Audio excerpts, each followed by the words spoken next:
Hi everyone, welcome to THT, and today I'm answering your questions about Star Wars Unlimited. So a few days ago I've asked the community to ask me a bunch of questions about the game, and so I will answer them, and if you got any more questions for me, feel free to ask them in the comments below, and I'll try to make an episode 2 where I will answer even more questions. So first we got all the questions related to gameplay tips. This is obviously what I've been known for, so without further ado, sharing practical tips you've learned for playing at the right pace during competitive matches.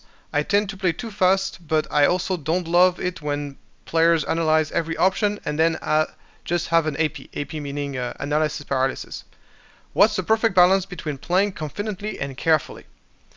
So for this question, my short answer is that it's good to play slow when you're practicing and to play faster whenever you're playing in a tournament. And the reason for this is like when you're practicing, you're trying to become better at the game, and for this, analyzing every option and challenging yourself to try to find the best line of play. And if you are training to this whenever you're practicing, finding the right play is going to become much faster whenever you are playing the game. So technically, whenever you're practicing, you should be trying new decks, you should be trying new things, which automatically is going to make you play slower. And whenever you're playing in tournament, you're going to be playing a deck that you know inside out, in which case you'll be able to play faster. Something to understand about playing slowly, which means really analyzing every single play possible, is like it's very demanding in terms of energy. And that is something you have to be careful about, because it's a resource. Your mental energy is a resource during a tournament when you're going to be playing 4, 6, 7, maybe sometimes 8, 10 games, 10 best of 3 in a row. It's very, very taxing on your mental. So you have to be very careful with that, and try to save energy when you can. And if you know your deck inside out and if you practice well, you're not going to spend as much mental energy on each of the plays, so then you can focus your energy on the more important plays. So another argument to play fast during tournaments, so it saves you energy, and the other is also so you can finish your game faster. The faster you finish your game, the more you can rest between your games. And of course, drawing in Star Wars Limited is terrible, because if both players draws, you get a loss. There's no compensation for drawing. Even in Magic, drawing is very bad. Even in other games, drawing is very bad. In Star Wars Limited, it's even worse. So I would always advise to try to finish your game as quickly as possible, so you can actually rest, and also making sure that you score all the points. There's nothing worse than drawing. Drawing is basically the equivalent of losing. So if you are taking too long to play and you end up into a loss, that is obviously counterproductive. Like it's like you didn't play at all. It's like you could have forfeited right away. That would have been the same thing. So my opinion is play fast during tournaments, but playing fast is something. Don't obviously play fast on a deck that you don't know. Practice a deck, get used to that deck, so then when the time comes to play in tournaments, you can allow yourself to play fast and make the right plays. So then when there's going to be some difficult decision that are going to come out, which inevitably will happen, you can really take your time on those specific plays. So me, I'm very extreme on all. I either play very quick, because I know the play I'm making. In this case, you have to play as fast as possible, and sometimes I really take the time to make a very slow play to really think about it in some situation. But most of the time, 90% of the case, I try to play very quick, and then some of a few plays I'll take my time, and I can sometimes take very long to make a play, because I'm really carefully considering my options. Also, it depends on what kind of decision you're making. It depends, of course, on the context. You have still a lot of times on the round. I just want to remind also is like playing slowly on purpose in order to win 1-0 if you're up a game. That's called slow play, and that's not allowed by the rules, so don't do that. So yeah, the short answer is play slowly whenever you're playing, you're training, and play fast when you're playing in tournament. And I feel like a lot of people do the opposite, which is wrong in my opinion. When choosing situational cards to add to a deck, how do you decide which one goes to the main deck and which one goes to the sideboard? Do you think it's worth splitting options? or just go all in on one option and be ready for another one in the sideboard. So this really depends a lot on your deck.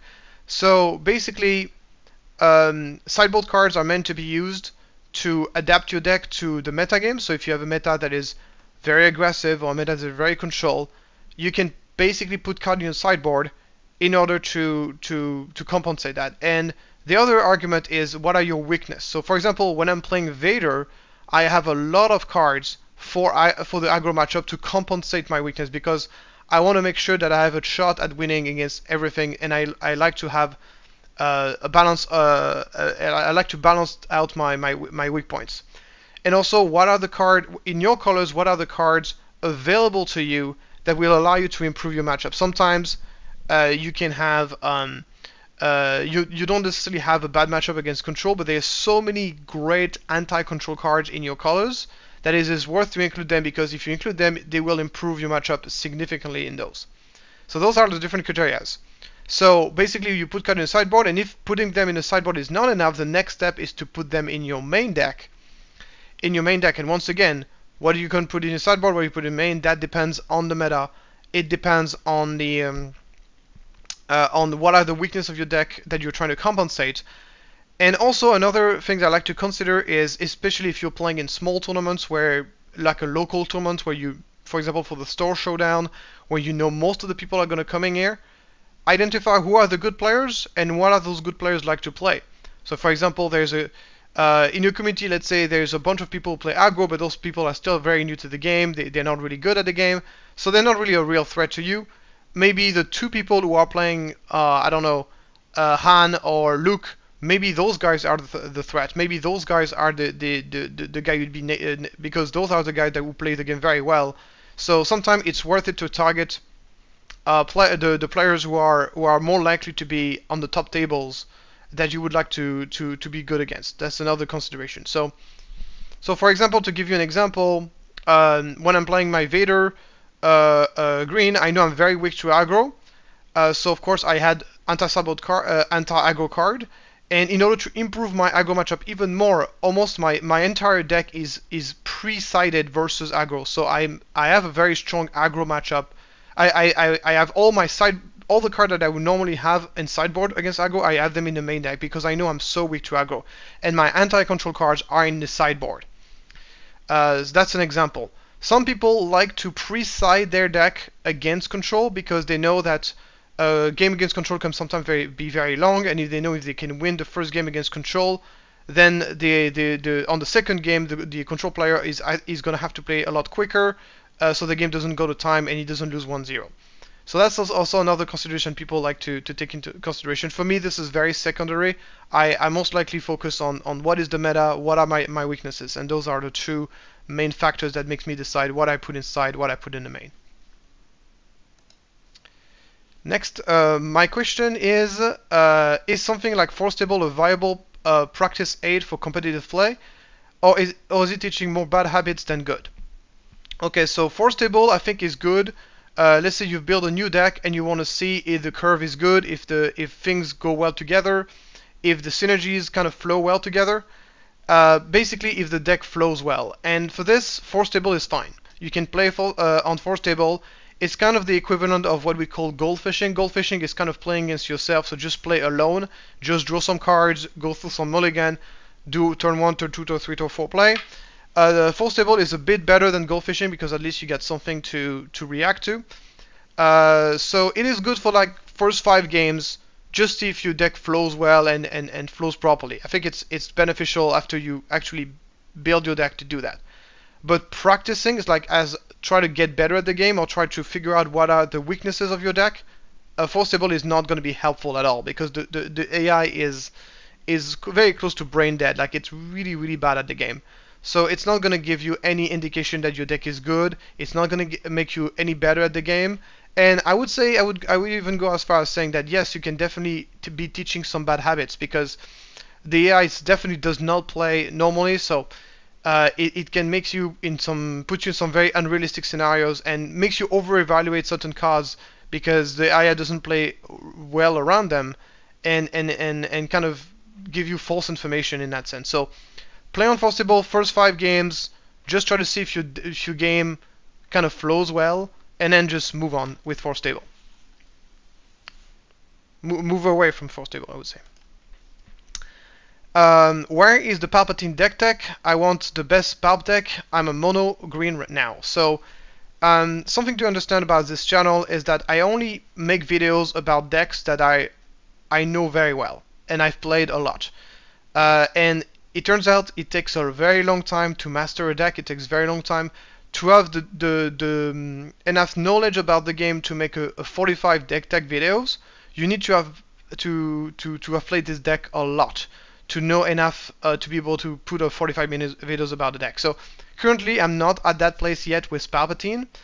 A video that I would recommend though is a video made by the YouTuber Woo. So it's W with 5 O.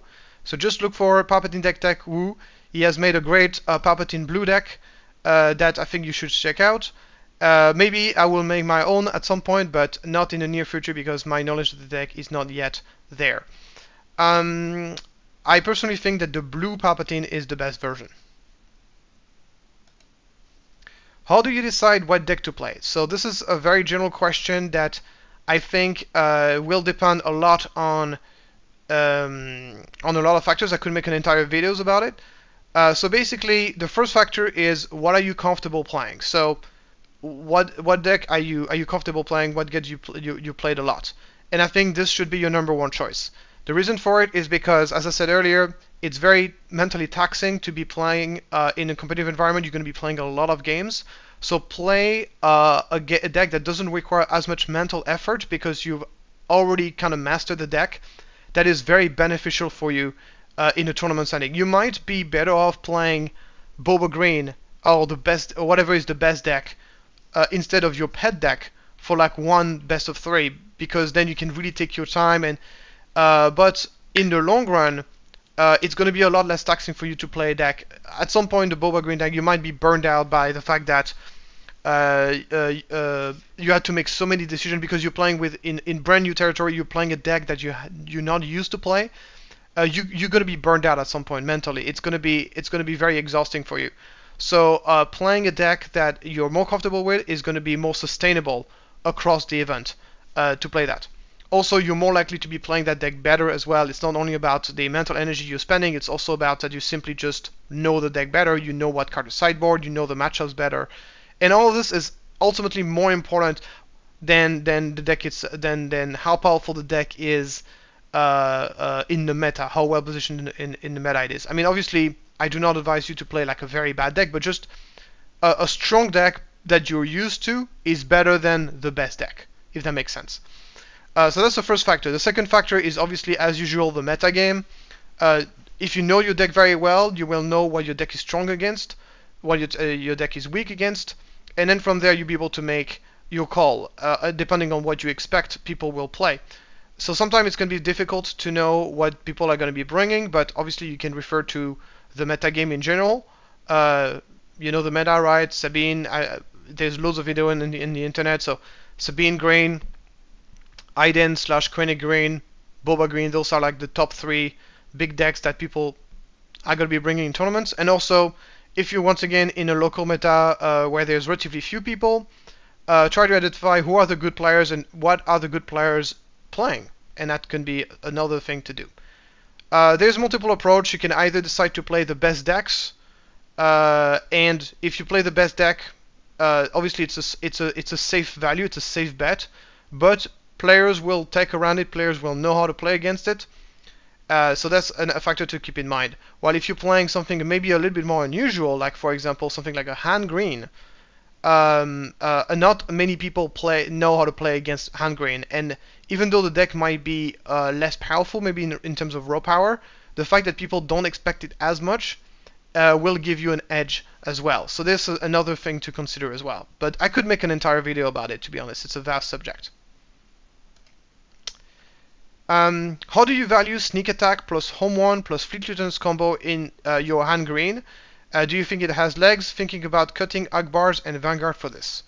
So the idea is you play sneak attack, so you play home 1 for 1 less effectively, and home 1 comes into play ready, meaning that you can bring a fleet lieutenant from the discard pile and then you can target home 1 and then swing with with O1, and you can swing for 9. So there's whenever you want to bring like sort of like combos in your deck, there's two things to consider. First of all is how powerful the combo is, how difficult, how interactive, how difficult it is for your opponent to interact with, and number 3 is, are any of the cards from the combos powerful whenever they are taken apart from each other. So on the question number 1 is how easy is it to assemble this combo? I think it's very difficult because you need a sneak attack, you need an O1 in hand, and you need a Fleet Lieutenant in your discard pile. So it's not going to be easy to assemble that combo at all. So that's the thing. So that's the first thing, that it's not amazing. The second thing is how easy to interact with it is to interact with. In this case, this combo is pretty strong in the sense that it's hard to interact with because you can attack with the O1 right away after the sneak attack, so your opponent does not get a chance to interact with this, which is pretty nice. On number 3 is how powerful are those different components apart from each other. I think sneak attack is pretty bad in the deck. I don't think there's any other card in which you would want to. So a sneak attack only works with Fleet Lieutenant and Fleet Lieutenant with or Fleet Lieutenant brought back by home 1. That's basically it. I don't think that's enough to really justify the sneak attack, to justify the card, because then it's going to be a dead card. And something to understand as well is that it's a combo that sneak attack does card disadvantage. Whenever you're playing Han, a card disadvantage is very detrimental to you because you are running with very few cards because you're spending loads of cards in order to accelerate yourself. So you don't have a lot of cards in hand usually. So sneak attack is very difficult to play in this very specific deck. And then so sneak attack is not very good. O1 is great. Okay. Fleet Lieutenant is not a card that I like in hand simply because you get too many cards that are not rebels. We got obviously Han as a leader. We got the Millennium Falcon. We got the Vanguard Ace. We got the Chewbacca. We got the Greedo. There's just so many cards in this deck that are not a rebel, which makes this card difficult to use. I also play Reinforcement Walker. That doesn't work with that. So I think Fleet Lieutenant is not great. Fleet Lieutenant is really an aggro card. I mean, it's a great card in general, but I just think we don't play enough rebels to make Fleet Lieutenant good enough, generally speaking. So personally, that's out of the 3 pieces of the combo, 2 of them are pieces that you do not really want to have in your deck. That basically makes your deck weaker by having them. So so yeah, that's kind of my problem with the combo, and that's why I'm not super excited about it. Also, in terms of power level, yes, being able to swing 9 with your O1 is pretty cool. Right away without the opponent being able to interact. It's a very good finisher. It's like a very cool finishing move. But at the meantime, if it does not finish, then you have to sacrifice your O1 at the end of the turn, which is a very big deal. So me personally, I would rather just play my O1 normally and have it stay on the battlefield, and then my opponent has to answer it. And if your opponent doesn't answer it, then I can just go surprise strike and go and finish the game for 10. So this is how I prefer to play it. This is, I would say, if you're playing a very aggressive version of Han Green, this could be a consideration, but my version personally is a bit more mid-rangey, that it can kind of play on different sides depending on the situation. So for my specific deck, it's not super adaptable. And I think also it's very unstable. You're not going to be able to pull that off very often. It really requires too many different pieces to really work. And unfortunately, those pieces taken separately from each other are not so amazing. Okay, so for this question is, what are you signing out for Spark of Rebellion?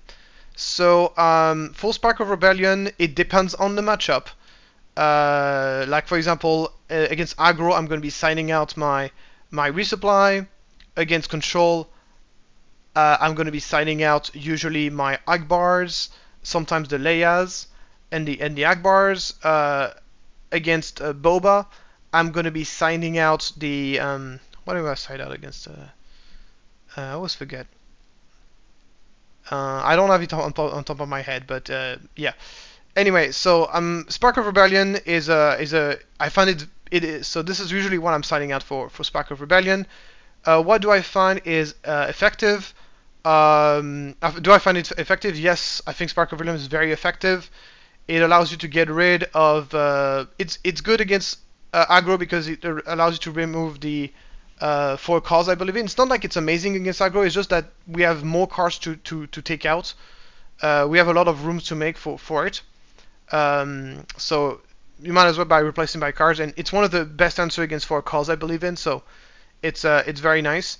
The Spark of Rebellion is mostly for the control matchup and for the Boba matchup. So against Boba, it's very good against obviously to protect Han, to find the barrage, the no good to be there to protect your Han against and also take out the fire spray. Fire spray is one of the biggest threats that you can be facing against. So Spark of Rebellion is very helpful against that. And against control, it's great because in late game situation, you use Spark of Rebellion to remove the late game card of your opponent, so then you win the late game because you end up with more late game cards than he has, and you just win. So that's basically what Spark of Rebellion is for. So and that's why it's an absolute must-have in 3. There's some strong consideration putting in the main deck. I personally have it in sideboard, but there's good reason to put it in the main deck. So I feel like playing delays your Han explosive turn 4. So here's the turn 4 Han is very strong, but if you're running against a deck that has answer to it, it is very much worth it to delay your Han turn. So basically, if I'm playing against a Boba, Boba has so many answers to Han. I would never try to go for a turn 4 Han shenanigans unless I have a backup plan. So then I use Han's ability, go up to 6 resources, summon Han, and then if I even answers Han, then if I have a backup like a good Traitorous or a Skirmisher to play, then I'm completely fine with my Han being dealt with. But if I don't have any backup plan, then that is disaster for me. So I would rather just threaten the Han deployments, and then my opponent kind of might withhold resources in order to deal my hand, and then we do a pass, and then I didn't get to deploy my hand, but at least my opponent did not get to spend his resources. And if he decides to place these resources, and then you're free to play your hand and to go for your 7 resources, then you do it. So that's usually how I like to play that. It's a bit hard to explain here. I would probably need to show it with cards, but that's basically how I do it. Either I threaten hand deployments in order to force my opponent for an aggressive pass, and then he's wasting resources, or either I have a backup plan like a 5-drop or a 6-drop to play, and in case my hand has been and obviously there's also the play of playing Spark of Rebellion to get rid of the answers. But that's not always working, because sometimes you can play this on the turn before, remove the thing that is the threat, and then your opponent has drawn the 2 cards and he has drawn another answer, which can happen sometime with Spark of Rebellion. So now we got a few questions about the future of the game, a bit more lay down and relaxing questions to answer. First of all, what do you think Star Wars Unlimited is missing today versus other TCG games in terms of gameplay or card abilities? So in terms of card abilities, I think something that is missing would be cards that are like enchantments in Magic, so cards that come into play and have a permanent effect on the game. Like, for example, a card that would say all like your base cannot be attacked in space, for example. Stuff like this, or a card that would say all at the beginning of every turn draw an extra card, so something like that. That is not a unit. And maybe what would be good would be if those sort of pseudo enchantment would be destructible just by attacking them.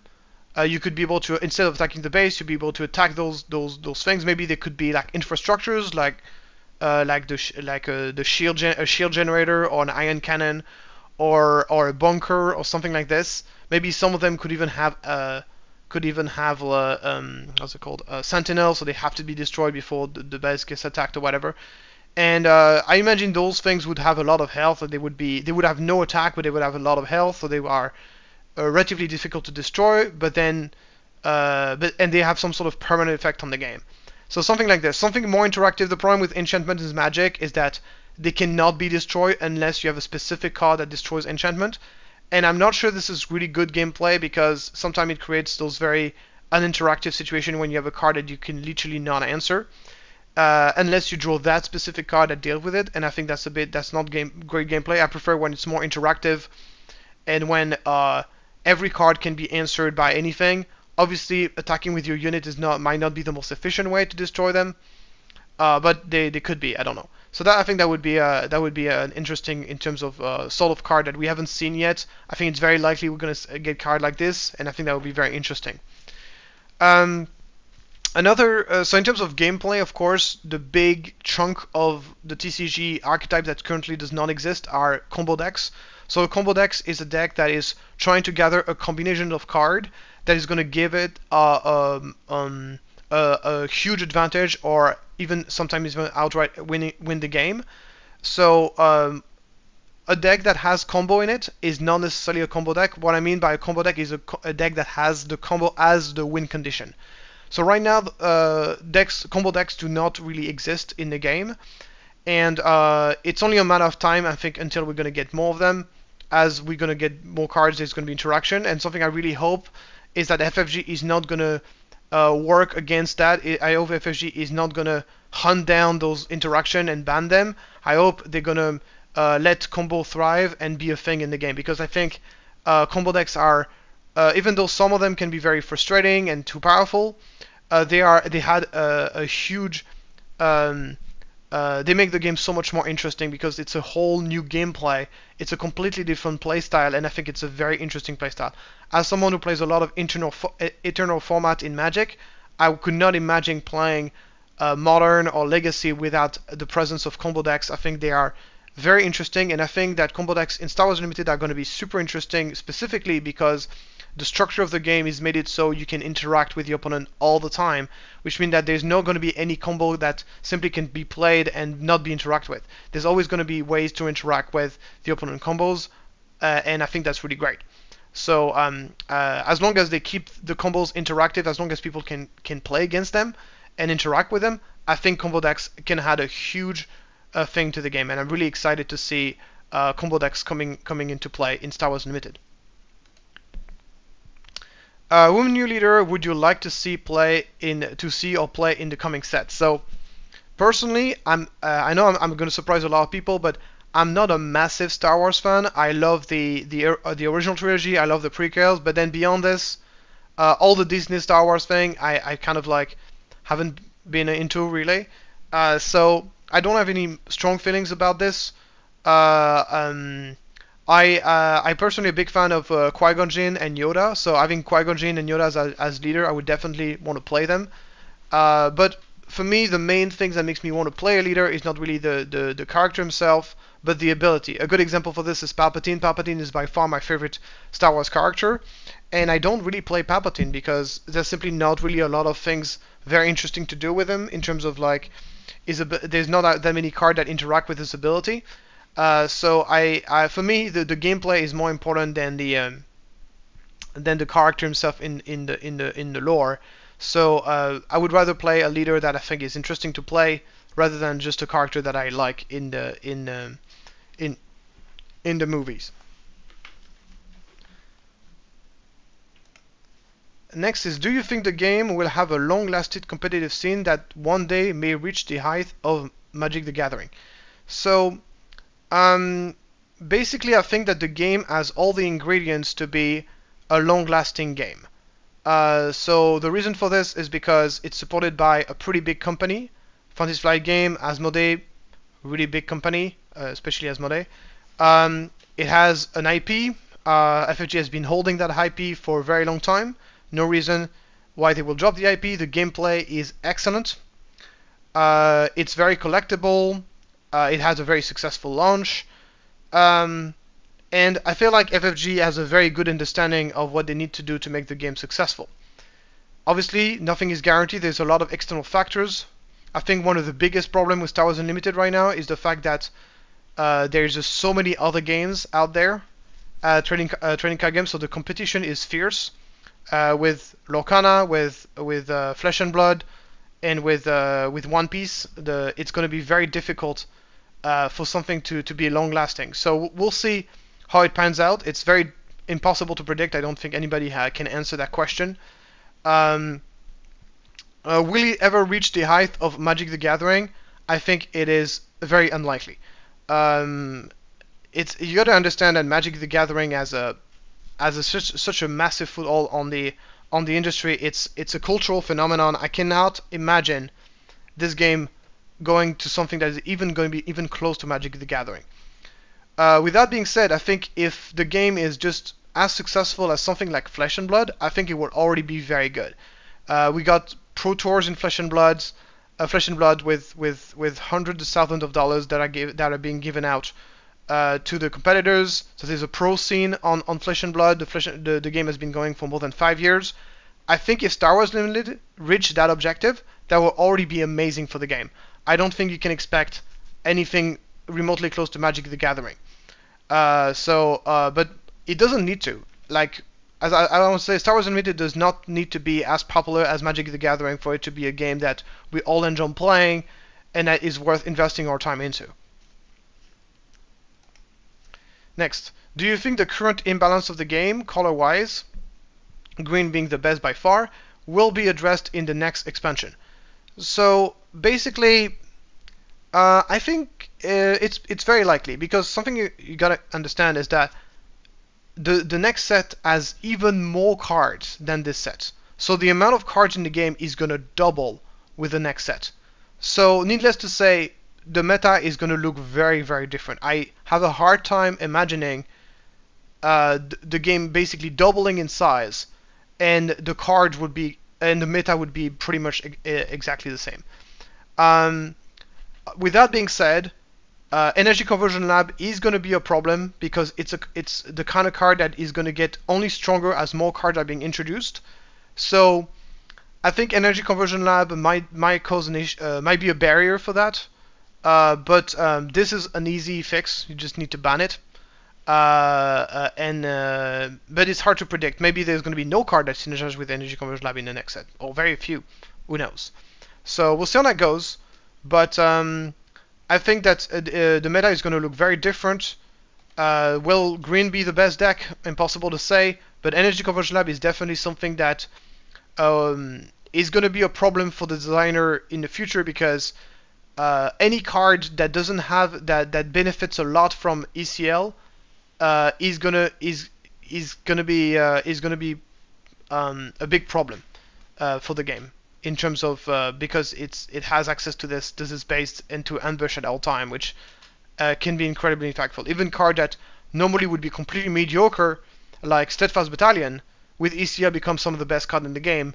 I think this is going to be very difficult to design around for the future of the game for the designers, and that's the reason why it probably needs to be banned. Now let's talk about more of the metagame oriented questions. What hero mid-range control deck out of Han, Luke, and Chewie would you say can handle top tier deck the best? I think out of the three decks, Han Green is by far the best. Currently we have one Han in top 8 and one Han in the top 4. My Han. In the top cut tournament, so Han is really doing very well.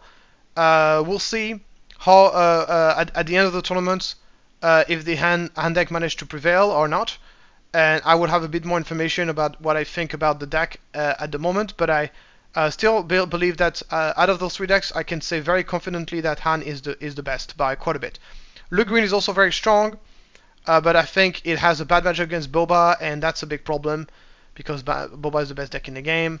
But yeah, for me, Han, out of the three, Han is the best. I feel that Showdown season will show us a lot of control, getting nice results, and aggro not that much. Do you agree? I think I agree, and I think this already is the case. We're already seeing that aggro is struggling to make results in tournament. We've been seeing this for almost 6 months now, even before the game release, that aggro is, despite being very represented, simply does not seem to be pulling out the results that we expect from it. And I think control decks now are being really looked at, and there's a lot of very strong innovations that are happening in control right now.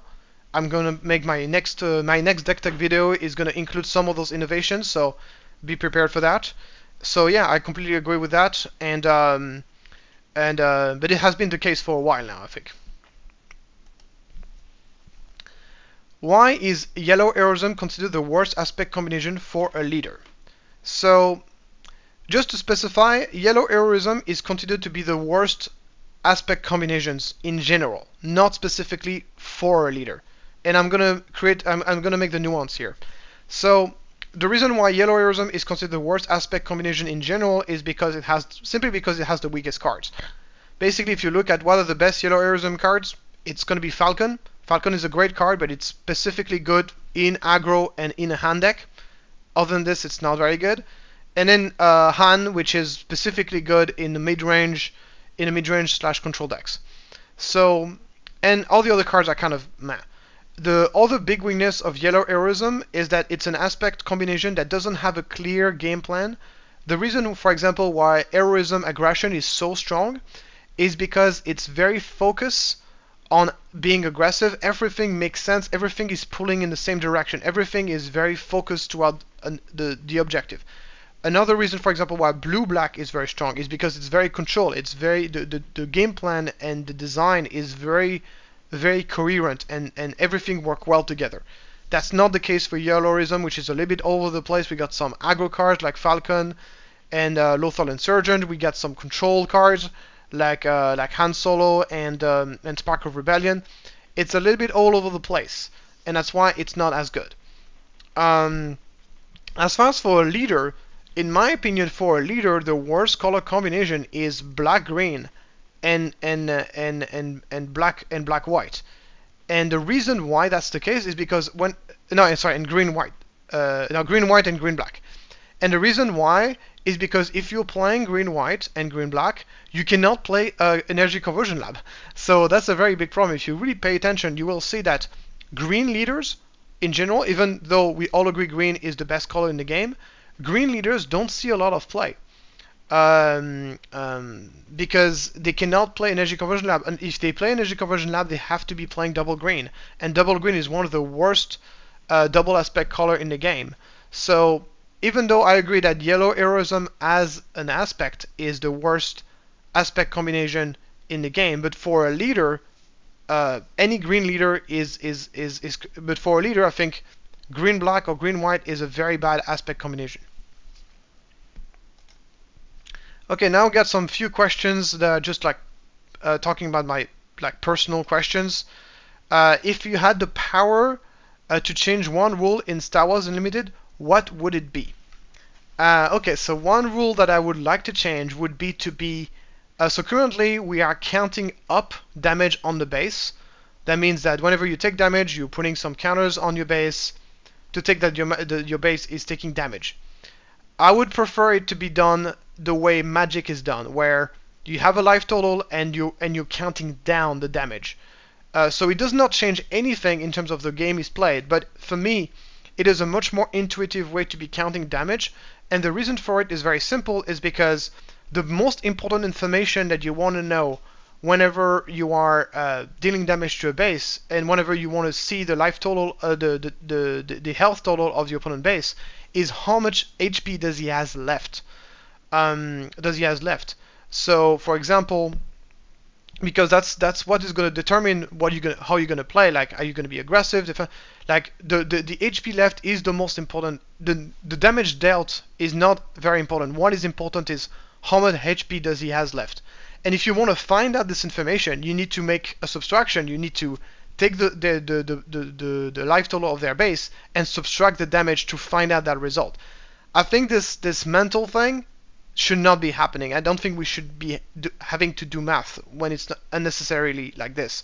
I think it just adds a layer of complexity that is not needed, and that makes the game a bit harder to play for no reason.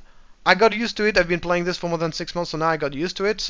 But at the beginning, it was very hard for me to wrap my head around this, and and there's a lot of time where I missed lethal because I didn't realize how low the opponent base was, and also the fact that different base have different HP total also makes this even less intuitive and a bit annoying.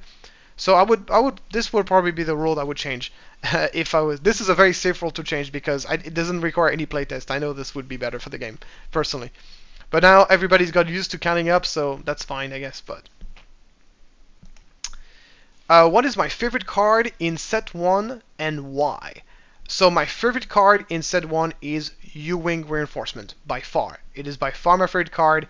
It is such an amazing, fun card to play because you play this card, And it's like opening a booster. You don't know what you're gonna get.